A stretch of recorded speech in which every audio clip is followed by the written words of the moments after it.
It is Talking Reds. Neil Atkinson, Lizzi Doyle. This is a new jumper. What do you think?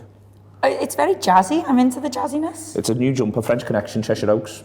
Oh, wow. That's 20 quid, you know. 20 quid for French Connection? Yeah, Cheshire Oaks. I'm into the sassiness. I love sass. Well, and this underneath, it looks like a bit of a Christmas tree. Well, this is the shirt I got married in, and we're doing a live show tonight. I feel so privileged. Well, we're doing a live show tonight in Edinburgh. The people of Edinburgh should be privileged, so I've got it on now. It'll get the creases out through the day, and then on we go tonight, Edinburgh. What's your shoe game tonight? I am wearing my sparkly disco shoes for the first time. Literally, I'm breaking them in tonight on stage in Edinburgh. Everyone should be prepared. It is going to be a party tonight in Edinburgh. Do you know who's coming? Who's coming? Clive Tilsley. Is he? Yeah. No way. As if Clive's getting your disco shoes. Clive is tonight going to be on stage with us in Edinburgh. Oh, Clive. Oh, I'm so jealous. I want to see these disco shoes and I want to see Clive Tilsley. What about Clive Tilsley in disco shoes? Oh, we'll see if we can sort that out. He's a very tall man, Clive, so it might surprise people. He's a very tall man, but the Anfield Rap is a tall crew on the whole. Someone who isn't tall is Craig Cannon. It's his birthday.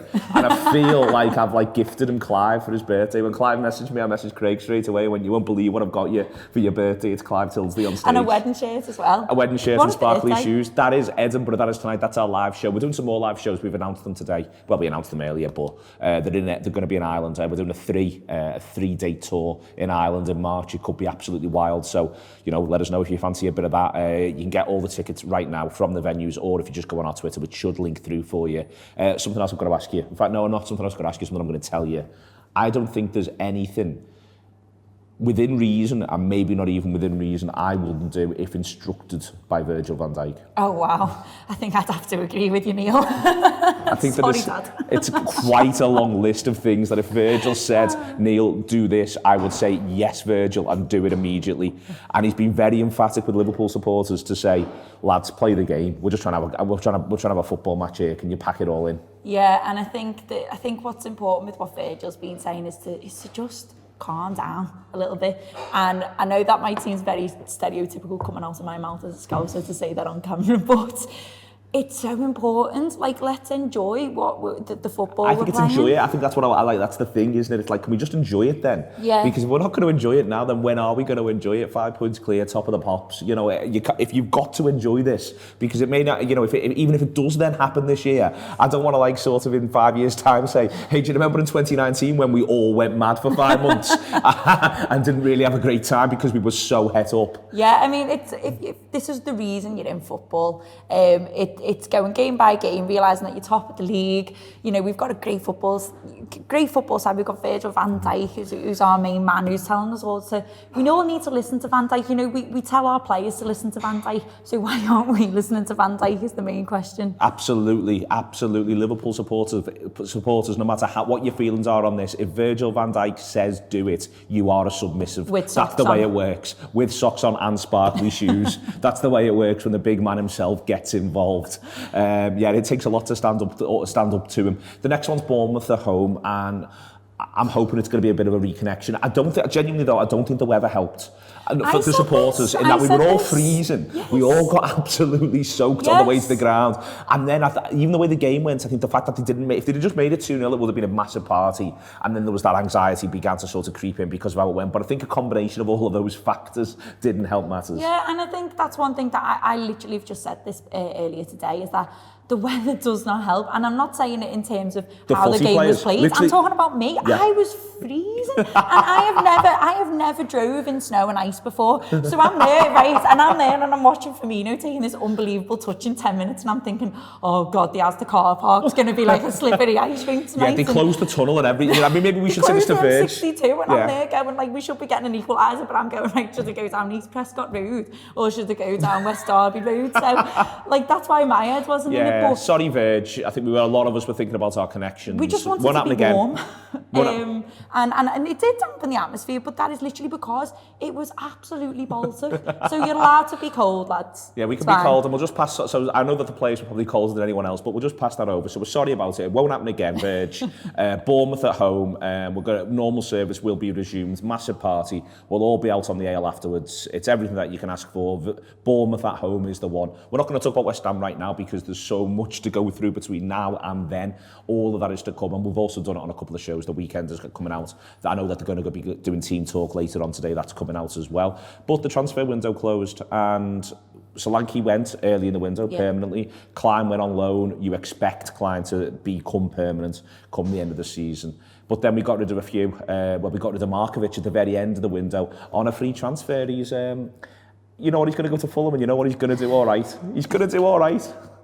My mind's blown, you know. I think Markovic is such an amazing human being who I'm really fascinated by Lazar Markovic. The life of Lazar Markovic. So I found out a lot about Lazar Markovic this morning. I found out that he's 24, which I'm gobsmacked by because it feels like he's been around since like the Ice Age. It's going to be a shame he's he like doesn't Benjamin get his Button, really. It's a shame he's not going to get his testimonial. Yeah. And a gob. He's been here that long, he could get his testimonial at 25. Lazar Markovic, yeah, he's a mad one. I've just been having a look at the teams he's played for. You know, he signed in 2014 and every season from then on, he's gone on loan to a different side and then come back again. So I have got an idea for Lazar Markovic. Go on. So I think if you're watching BBC and ITV or Channel 4, scrap Bear Grylls. You know, just if there's one man that knows how to survive, it's Lazar Markovic. Follow him around various training grounds. And make loads of money whilst he's doing it. He has done the absolute business on that count. Lazar has gone and done all of that. He did well when he went to Hull. That's why I think he'll do fine at Fulham. I think he's going to do fine. Not going to do brilliantly, he's going to do fine. He's done all right at Hull, but if he would have done well at Hull, he would have stayed at Hull. Maybe what they're going to do at Fulham is just gather together Liverpool wide men who flatter to deceive. They've got Babel.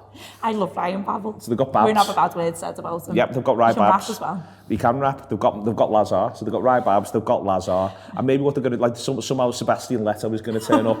There's going to be a soup son of Mark Gonzalez at some point this season. He was my favourite. He was a very handsome young man. Oh, he was. He was a very, very handsome man. Ryan Babel was the first name on my Liverpool shirt ever. Well, really? Yeah, I know that's something I shouldn't admit to, but I'm sticking by my guns here. That's fine. Honestly, Rob Goodman was the same. Was just waiting for that day when Babel came good. And he had more good performances actually than he's given credit for, Ryan Babel in a Liverpool shirt. And then there was that sort of 3 months where Lazar Markovic was absolutely brilliant. Remember when he had that shot at Sunderland and some player was like... The defender was like, what's going on? How's that happened? And he scored that day as well. Lazar Markovic, one football career that turned on badly squaring it to Raheem Sterling, went through on goal at Arsenal, and it all went wrong from there. He was great at Bournemouth in the League Cup when he played wing back as well. Ajaria Shiravella gone out on loan. What you'd have expected, really, broadly speaking. Matty Virtue's gone permanently to Blackpool, I think it was, in the end. Again, seems to have been a really popular figure, you know, obviously captain in the under-23s. Ultimately, though, these lads need to go and play some football, don't they, really? Yeah, they do. And I feel like Ajaria's been knocking around for quite a long time and sort of being here and there, in and out the first team, and they do need to go and get football, and I understand why it must be so frustrating as a young player to constantly be getting loaned out and thinking, well, when is my chance? You know, but I think we all keep going back to it, but I think the prime example is Harry Wilson at the minute at Derby. You know, the way he's performing is now sort of putting him in contention to come back maybe at the end of the season, and we can have a look there as to whether he fits in the squad. He either gets to fit in the squad, or he goes for a lot of money from a Liverpool point of view, but gets a really which is great business, but gets a really good wage for himself and a starting role, presumably, at a lower half of the Premier League side. And there's, you know, I think that sometimes, because we're so desperate to see the youngsters succeed for us, Lizzie, we forget that what we want to actually give them as well is career opportunities, you know, and in the most basic of ways. Harry Wilson deserves to have a great career. He will have a great career, I think, playing Premier League football. Whether or not it's for us is the bit that's up in the air. Yeah, and we never want to see anyone fail. I know I'm making jokes about Markovic, but here's hoping that he goes to Fulham and he sets them on fire. You know, they need attacking options. They're really struggling in the Premier League at the minute. Who knows? He could be their hero. On the Friday show, Jack from Fulhamish absolutely got stuck into Andre Schürrle. So we might well get Andre Schürrle's shirt. I really enjoyed it. I was very much like, he's flattered to deceive Andre Schürrle, and it was like Jack went, let me tell you about Andre Schürrle. So he could flank Mitrovic. You got Mitrovic through the middle. I also loved the way they said to Mitrovic, basically, got any mates? Like Mitrovic just recommended him and said he's all right, you know. It's like Mitrovic, any numbers there? Yeah, any lads, ring round for us, see if anyone can do Tuesday, 8 o'clock. Yeah, any mates? On the Astros. Yeah. So yeah, you get Mitrovic there, Markovic off one flank, you've got Ryan Babs off the other, and let's see if Fulham can power themselves to safety. Can't wait till Christian Poulsen signs, you know, for Fulham. What a day. I think he already has. He played for it feels like Hodgie will have got him in at some point. You'd like to think Hodgie will have boxed him off. Anyway, well, speaking of Hodgie, Fulham play Crystal Palace this weekend. We know that because of the Friday show. It is your Premier League preview show. It was the business last night. Dan Morgan and Steve Evans in talking up through all sorts of different games. We didn't actually do Liverpool because it's Monday night, but we did Man City. David Mooney was great. We did Arsenal. Obviously, we had a chat about them. Mentioned Fulham a minute ago. We talked about their game against Crystal Palace. We also did a lot on Man United versus Leicester, and Leicester versus Man United, and had a chat about the fact that Leicester are really rather good and got into some other stuff there. It's an excellent show. It's out now. The Weekender is out now. Team Talk will be out when they do it. Is the press conference today or is it tomorrow? It is. It's 1:30 today. 1:30 today, so they'll be recording that directly after the press. Good of them to have not done it on Saturday, isn't it? I know, it's very nice. So thanks for that, Jürgen. Thanks, Jürgs. You really helped me out. Yeah, really is a boost. So the press conferences today, they do that show straight afterwards, and it talks about everything that Jürgen says and looks ahead to the game with the end of the team news, if you know what I mean. And they look at the West Ham game, and I've got Andy Middleton speaking to me about how he expects West Ham to line up on that. You've got all the other videos on here. Where the preview will probably be out tomorrow. We're still boxing second look out as we speak from Wednesday night's game. That is to come as well. It's everything you can ask for. It's the Anfield wrap, Edinburgh tonight, Ireland in March, weekend at Team Talk, AFQ, hosted by Amelia Bonner. Brilliant news. Brilliant news. Give that a listen as well. It's £5 a month. Take it easy.